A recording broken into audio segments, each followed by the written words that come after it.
Welcome to my next lecture for the civil engineering. Subject is irrigation engineering. We are studying the topic types of tube wells. So first of all, we had already studied about the wells, but today we will again have 2 minutes on this point. Wells are categorized as, first one is dug well, or it is also to be known as percolation well. Second one is driven well, and the third one is tube well as per our topic. These tube wells are again divided into these following points or following categories: strainer type tube well, cavity type tube well, slotted tube well, radial tube well, and artesian tube well. In our syllabus, we have tube well part. Now we will study about the formation of wells, because tube well formation is depending upon the well formation conventional method. First of all, we have to select the site.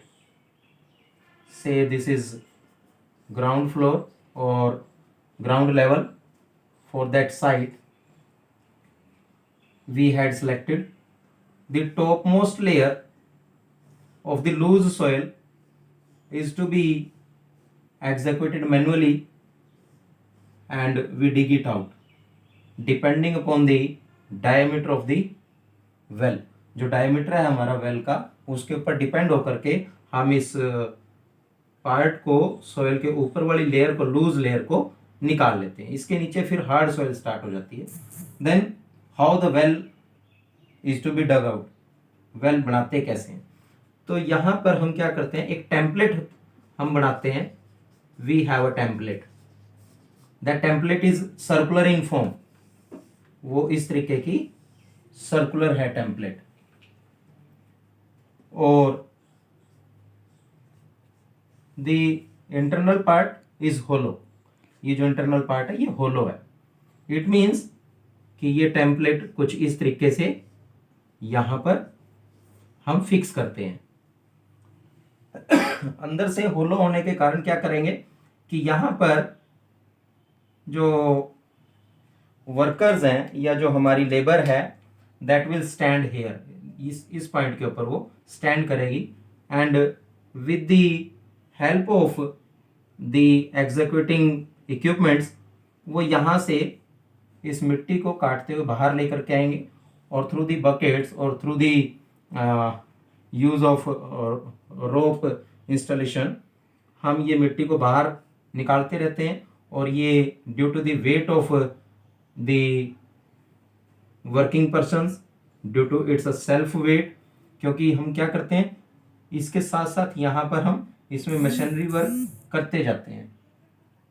तो इसका wait जो है वो heavy weight होने के कारण नीचे से आप इसको सॉइल को निकाल रहे हैं, तो धीरे धीरे धीरे धीरे ये इस तरीके से हमारा जो वेल है that is to be formed, वो हमारा वेल तैयार हो जाता है. इन द सेम वे अब हम डायरेक्ट अपने एज पर सिलेबस ट्यूबवेल्स की बात करेंगे. In case of tubewell, how the tubewell is to be formed.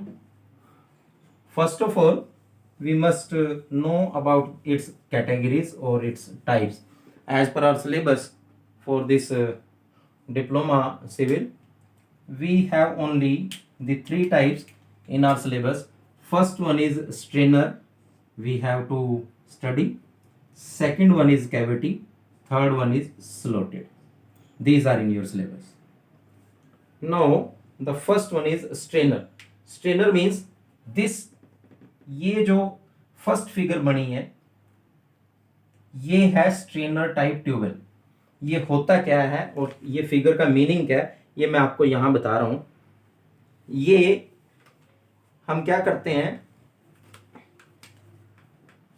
ये ग्राउंड लेवल है हमारे पास, हमने साइट सेलेक्ट की, हम बोरवेल करना स्टार्ट करते हैं, बोरवेल।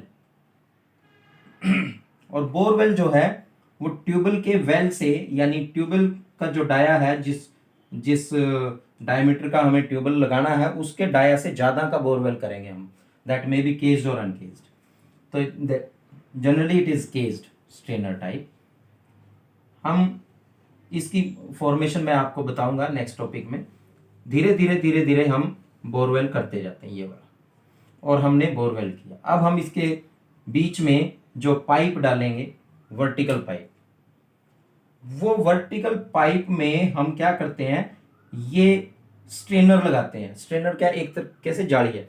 जैसे ये पाइप है, इसको हमने इसके बोरवेल के बीच में इंसर्ट करना है। तो इंसर्ट करने से पहले जो मीडियम सैंड लेयर है या कोर्स सैंड लेयर्स हैं, हम ये जो हमारी सॉइल एक्सप्लोरेशन है उसके थ्रू हमें पता चल रहा है कि कहाँ पर पानी है, कहाँ पर नहीं। तो जहाँ जहाँ हम डेप्थ उसकी नोट करते जाते हैं, और उसी को ध्यान में रखते हुए जहाँ जहाँ हमारे पास जो परमिएबल सॉइल है या परकोलेशन हो रही है, जहाँ से पानी इसमें आ सके, वहाँ से हम इस पाइप में हल्के हल्के छेद कर देते हैं, कट लगा देते हैं। और उसके ऊपर स्ट्रेनर, यानी जैसे जो हमारे पास छलनी होती है घर में, सीव होती है जिसमें से चाय छानते हैं या आप अनदर यूज के लिए करते हैं, तो वो इतने पार्ट में हमने लगा दिया, फिर इतना पार्ट छोड़ दिया, यहाँ पर लगा दिया वो स्ट्रेनर, वो कपड़ा लगा दिया हमने इसके ऊपर। वो क्यों लगाया, ताकि इसके बीच में जो सोयल पार्टिकल्स हैं, सैंड पार्टिकल्स हैं, वो इस पाइप में ना जाए, केवल पानी जाए। तो this is to be known as strainer type tubewell, first one. Second one is cavity, this is cavity tubewell. Process is same, installation is same, borewell करेंगे, फिर पाइप एनकेस करेंगे, पाइप डालेंगे। बस इसमें आपने क्या ध्यान रखना है, इसमें हमने कोई स्लोट नहीं डाला, हमने कोई स्ट्रेनर नहीं डाला। इसमें बॉटम में यहां से पानी की अवेलेबिलिटी है, कैविटी फॉर्मेशन, यानी उसमें कैविटी हो जाना, उसमें जगह बन जाना। अब कैविटी फॉर्मेशन का मीनिंग क्या है वो मैं आपको बता रहा हूं। सॉरी, जब हमारा वाटर परकोलेट होता है, पानी इनफिल्टर होता है, यहां से इस लेयर से इस लेयर में गया, इस लेयर में गया और जा करके नीचे जा रहा है, this is to be known as infiltration और percolation of the water through the soil media, and this is to be known as permeability. अब हम क्या कर रहे हैं, विड्रॉल ऑफ वाटर, यानी पानी बाहर निकाल रहे हैं यहां से। अब विड्रॉल ऑफ वाटर यहां से निकलेगा, परकोलेशन स्टार्ट होती है, तो पानी जैसे ही हमें बाहर मिलना स्टार्ट हो रहा है। अब जो विड्रॉल ऑफ वाटर है, that directly depend upon this percolation, और rate of pumping of water directly depend upon the percolation. ये आपने ध्यान रखना है। जब हमारा रेट ऑफ विड्रॉल, यानी यहां से बाहर निकालने का जो पानी है वो इंक्रीज हो जाए, that is very high, in that case depression head is increased.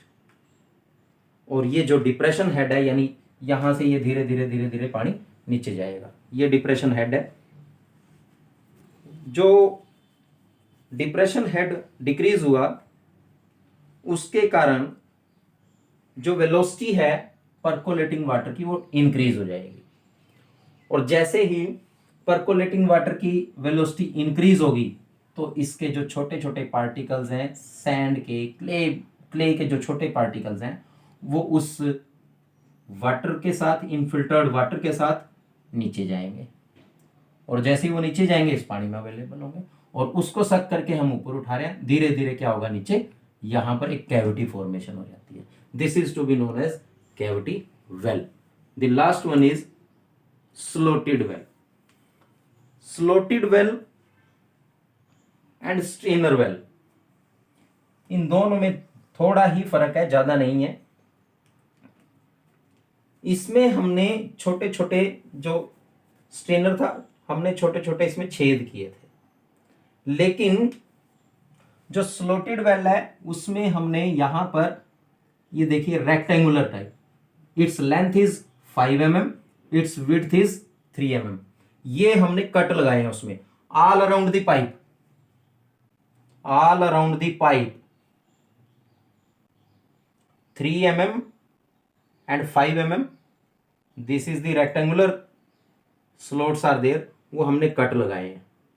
और जो पाइप एनकेस किया है हमने, इस एनकेस्ड पाइप को हमने क्या किया, ये दोनों तरफ देखो यहां पर कोर्स एग्रीगेट और फाइन एग्रीगेट, ये कोर्स एग्रीगेट और फाइन एग्रीगेट, यहां पर सैंड, सैंड फाइन सैंड और फाइन एग्रीगेट्स, फाइन सैंड और फाइन एग्रीगेट्स इसमें भरे हुए हैं दोनों तरफ।